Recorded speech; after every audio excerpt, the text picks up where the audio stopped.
Assalamualaikum warahmatullahi wabarakatuh, teman-teman. Alhamdulillah kita bisa berjumpa lagi di program 10 menit membaca Sirah Nabawiyah, Taman Cahaya di Atas Cahaya, Perjalanan Hidup Rasulullah Sallallahu Alaihi Wasallam, karya Sofi Rahman Al-Mubarakfuri, cetakan As-Sof Media. Ini adalah episode yang kelima kalau nggak salah. Dan sekarang kita sudah sampai pada bagian masa penyusuan, ya. Di bab keempat kemarin, insya Allah kalau nggak salah kita membahas tentang kita membaca ya, karena saya hanya membacakan untuk teman-teman. Kita membacakan tentang kelahiran Nabi Shallallahu Alaihi Wasallam. Mari kita lanjutkan membaca. Bismillahirrahmanirrahim. Bismillahirrahmanirrahim. Masa penyusuan. Yang pertama menyusui beliau Sallallahu Alaihi Wasallam setelah ibundanya adalah Thuwaibah, budak dari Abu Lahab, dengan air susu yang juga digunakan untuk menyusui anaknya bernama Masruh.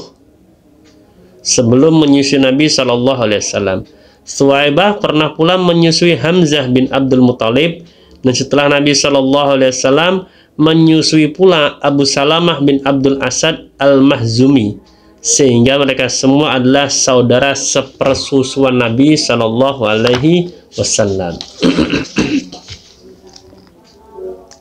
Kemudian Abu Lahab membebaskan budaknya itu sebagai ungkapan kegembiraan atas kelahiran Nabi Muhammad.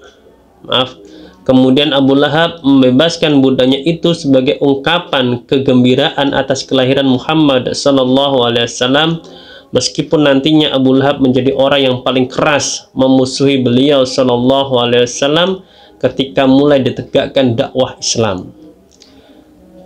Diasuh di tengah-tengah Bani Sa'ad, merupakan tradisi bangsa Arab. Mereka biasa mencari wanita-wanita yang menjual jasa menyusui bayi-bayi mereka di desa-desa, dengan tujuan untuk menjauhkan bayi-bayi itu dari penyakit-penyakit yang ada di perkotaan, juga agar urat-urat syaraf bayi tersebut kuat, dan untuk lebih mengokohkan bahasa Arab mereka sejak kecil. Allah pun menakdirkan datangnya wanita-wanita dari Bani Sa'ad bin Bakr bin Hawazan mencari bayi-bayi yang bisa mereka susui. Nabi Shallallahu Alaihi Wasallam yang masih bayi pun ditawarkan kepada mereka semuanya, akan tetapi mereka enggan untuk menyusuinya karena keadaan beliau Shallallahu Alaihi Wasallam yang yatim. Ternyata ada seorang dari wanita-wanita itu yang belum mendapat bayi susuan, yaitu Halimah bintu Abdullah bin Al-Harith. Dialah yang akhirnya mengasuh beliau Shallallahu Alaihi Wasallam. Suaminya bernama Al-Harith bin Abdul Uzza. Keduanya dari Bani Sa'ad bin Bakar bin Hawazan.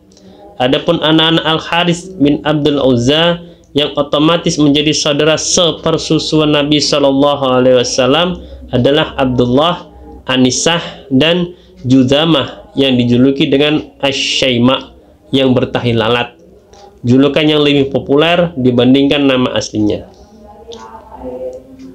Kemudian berkah di dalam rumah susuan. Berkah benar-benar mengalir ke rumah tangga Halimah semenjak keberadaan Muhammad Sallallahu Alaihi Wasallam di tengah-tengah mereka. Di antara riwayat yang menceritakan berkahnya, yakni ketika Halimah datang ke Mekah, di mana hari itu merupakan hari-hari kemarau dan paceklik.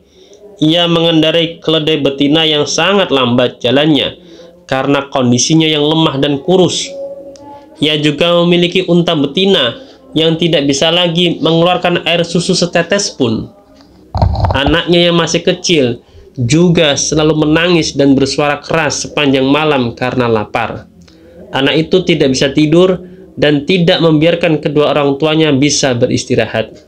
Namun ketika Halimah membawa Nabi Shallallahu Alaihi Wasallam ke kendaraannya dan mulai meletakkan beliau Shallallahu Alaihi Wasallam di pangkuannya, kedua susunya telah penuh dengan sejumlah air susu yang beliau Shallallahu Alaihi Wasallam sukai. Maka beliau pun meminumnya hingga kenyang. Ikut pula minum bersama Nabi Shallallahu Alaihi Wasallam bayi kecil Halimah hingga kenyang. kemudian keduanya tertidur. Suami Halimah juga menghampiri untanya. Ia jumpai untanya juga penuh dengan air susu. Ia mencoba memerahnya hingga sebanyak yang kedua suami istri itu bisa meminumnya sampai puas dan kenyang. Lalu keduanya pun bisa tidur pulas di malam yang indah. Juga ketika suami istri itu hendak kembali ke dusun Bani Sa'ad, keledai yang dikendarai Halimah yang juga membawa Nabi SAW tetap bisa berlari kencang meski muatannya penuh, sehingga tidak ada satupun keledai yang bisa menandinginya. Kegembiraan juga menghampiri suami istri itu ketika baru tiba di dusun mereka, yakni dusun Bani Sa'ad, yakni bumi Allah yang paling kering kerontang. Ternyata kambing-kambing mereka telah dalam keadaan kenyang, lambung-lambungnya penuh dengan makanan, dan puting-putingnya penuh dengan air susu. Lalu keduanya memerah dan meminumnya. Dikala orang-orang kesulitan mendapatkan setetes air susu perahan. Selalu saja kedua suami istri itu menyadari bahwa telah datang dari Allah tambahan nikmat dan kebaikan. Hingga selesailah masa susuan dan telah lewat masa 2 tahun Halimah menyapih Nabi SAW. Beliau SAW telah benar-benar dalam kondisi bertambah kuat dan kokoh kala itu. Kemudian tetap tinggalnya Nabi SAW di Bani Sa'ad setelah tahun penyusuan. Telah menjadi kebiasaan Halimah datang membawa Nabi SAW kepada ibu dan keluarga beliau SAW setiap 6 bulan. Kemudian pulang membawa kembali Nabi SAW ke dusunnya di Bani Sa'ad. Ketika selesai masa susuan dan penyapihan, datanglah Halimah membawa beliau SAW kepada ibunya dengan berkeinginan keras agar beliau SAW bisa tetap tinggal bersamanya setelah melihat berkah dan kebaikannya.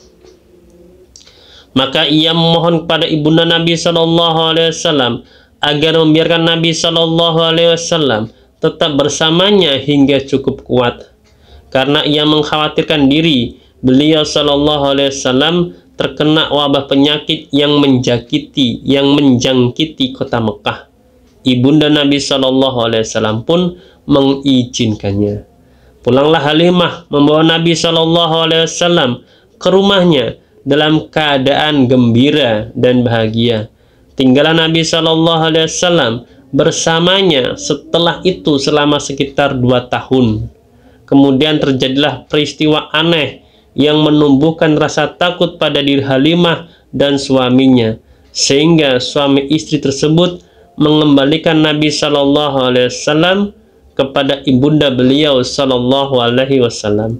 Peristiwa itu adalah kejadian pembelahan dada Nabi SAW yang akan dijelaskan berikut ini. Baik, peristiwa pembelahan dada.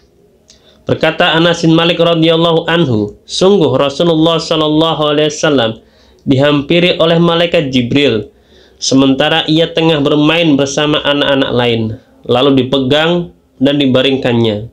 Kemudian Jibril membelah dadanya dan mengambil jantungnya sehingga ia bisa mengeluarkan segumpal darah darinya. Kemudian Jibril berkata, ini bagian syaitan pada dirimu.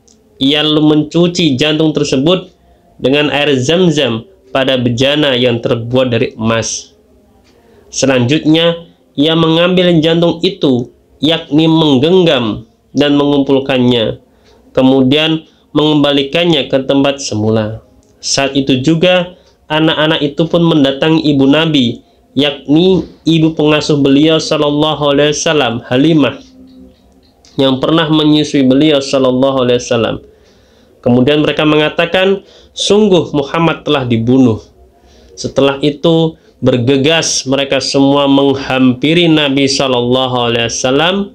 Ketika dijumpai, beliau telah berubah warna mukanya, yakni berubah pucat. Berkata Anas, benar-benar aku melihat bekas jahitannya di bagian dada Nabi Shallallahu Alaihi Wasallam. Kemudian kembali kepada pangkuan ibunda yang pengasih. Pulanglah Nabi Shallallahu Alaihi Wasallam ke Mekah.